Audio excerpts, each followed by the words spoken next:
What is up? So in this video, I'm going to walk you through how to actually turn LinkedIn content into B2B clients. So maybe you've been posting before, you said you've tried content. I hear a lot of people say this. I've tried content and it doesn't work. Maybe it's just that you're not doing it properly.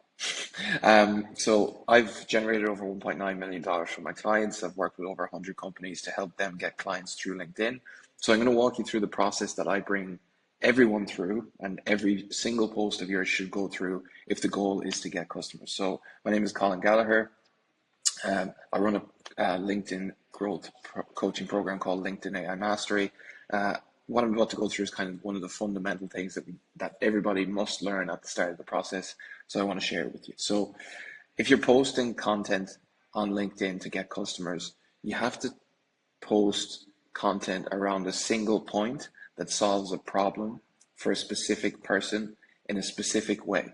So when you say I've tried content in the past, that doesn't necessarily mean that it doesn't work for you, but maybe you weren't talking about something that other people are actually interested in. So for example, a lot of people in whatever they do, they're so zoomed in on whatever they're doing, they can't see it from the customer's perspective. So as an example, like a lot of people come to me with AI automation agencies, and they think if they just post content about AI automation, then that's going to be great because they've seen a couple of newsletters and influencers have done pretty well. The reality is that just does not work because AI automation is not a problem that businesses have. A problem that businesses have is that they're not profitable. It's stressful to run. Everything is inconsistent. Their customers aren't happy because of low quality. They can't get enough sales to grow. They don't have enough leads. They don't have any organization internally of their data. These are problems.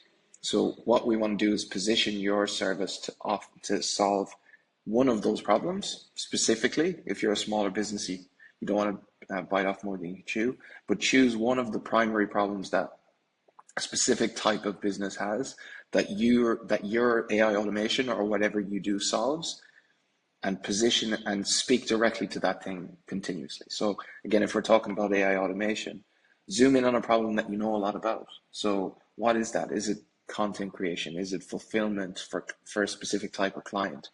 Why did you pick AI automation? Like, what's your background? Is it just because AI is cool? Because that's generally not going to work. But you need to zoom in on one. So let's say, for example, a problem that I have internally is I struggle to organize my internal content creation systems. I'm a writer. I'm not an AI guy. I'm not an automation guy. I do a lot of AI, but I'm not an automation guy. So I know that if I had a system internally that organized all that for me, then it would reduce the amount of work I have to do to fulfill for clients by 90%. And I'm actually getting someone to build this for me as it speaks. But that's a problem that I had. And if an AI person reached out to me and said, hey, Colin, I have a system that will allow you to fully automate your client content creation by 90% so that you can have really high level quality in way less time and take on a lot more clients. I'd be interested to hear what that person has to say, and I keep talking to them. I'd be open to learning that. But if someone's coming to me and just saying, oh, do you want AI automation systems in your business? I'm like, what does that mean to me? So then the question is, so we know now we want to focus on a specific problem. The question is, how do we attract people inbound to us? And the thing is to just talk about that problem repeatedly in a linear way over and over and over, and show that you have the solution to the problem. So you post content about the problem, system, or solution that's related to whatever you're doing. So for example, I help people land at least 3 to 10 customers every 180 days on LinkedIn, using content and using outreach and using all my social selling systems and so on. So all my posts are in one way or another about that. So here, for example, I did this post. It got three key ingredients for a high converting LinkedIn content engine. This is your key to signing 3 to 10 B2B customers in 180 days. So I'm talking about the thing that I'm delivering to them because I know that's what they want. They don't care about LinkedIn content. They just want the thing that they are buying, which is effectively 3 to 10 customers. So that's a post about it. A couple of things happen, then they're probably going to click through to my profile. What does the profile say? Same again. I'll help you get 3 to 10 customers on LinkedIn in the next 180 days.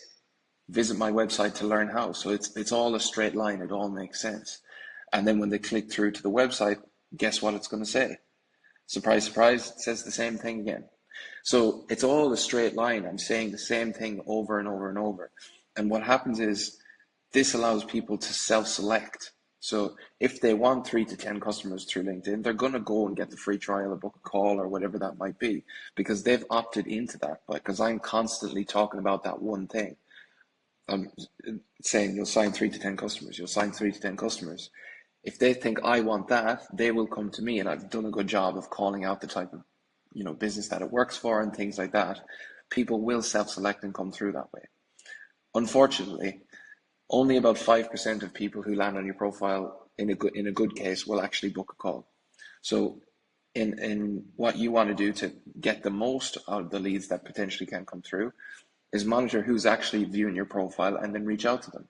If they're qualified, reach out and say, hey, saw you checked out my profile, and then just start a conversation. What did they check out your profile for? Why did they follow you? What were they interested in specifically? Use voice notes to then just kind of break the conversation up on LinkedIn. It breaks the ice at the start, I'll say. So then through all these things, if you're talking about the same thing over and over and over, which I have been, I'm constantly just talking about how to get customers on LinkedIn in an unwavering way. People who follow me are interested in that, and I know that. And people who want to book a call aren't interested in cybersecurity, or they're not interested in SEO, or they're not interested in marketing or whatever. They're interested in getting customers through LinkedIn, so the intent is very high. And yes, my engagement would be way higher if I talked about, more like fat loss and more broad topics like that. But I don't care about that. The whole reason I'm growing my profile on LinkedIn is to attract customers. So by posting content about the same topic and reaching out to people who call and having a website that backs up whatever you're saying, prospects who have the problem and want the solution will take the next step, will get on the call. And to simplify things, you just offer one system that solves that specific problem. So if you come to the table and then if they come and say, I have a lead generation problem, and you say, okay, well, I can solve that this way or that way or that way or that way, which would you like? No, you have one solution. Give them that one solution. Unless you're a big business with a big team and a big budget, one solution, say, here's the solution to that exact problem. Here's how much it costs. Here's the guarantee, e.g. what'll happen if they don't get it. And I don't go crazy with the guarantee, but just something to reverse the risk or reduce the risk on their end will make it a lot easier. And then back it up with case studies if you have them. Say we've done the exact same thing for company A, B, C, D, E, F, G. And these are the situations that they've got. And if you're confident in your product and you're able to get that message across and confident in your service, should I say, the sales will come through when you do this. You just have to do it repeatedly over and over and know the messaging that the client actually wants to hear, not what you want to say. So I do email marketing or I do CFO services is not an offer that anyone will buy. They want to know what's in it for them. So I do CFO services is not an offer. However, I can help manufacturing companies get access to bank funding so they can reinvest and grow their facilities by buying new equipment. That's something that they may want, or there might be other versions of that as well. You have to know what your actual customer wants and constantly speak to that thing and become known as the person who helps them deliver that thing. So I know that people who come to me on LinkedIn want customers. I have the solution for that. So I have a program where I help them install a system in their business that actually delivers that consistently with low input from them. What's your system? What do your customers want? These are the questions. So in the comments below, drop your value proposition and I'll give you some feedback on it. Tell me what your offer is. I don't want to know the value proposition. Tell me what your offer is and what the customers get for that. And I'll reply with some feedback and we'll go from there. So thanks for watching. Hope this is useful. Cheers.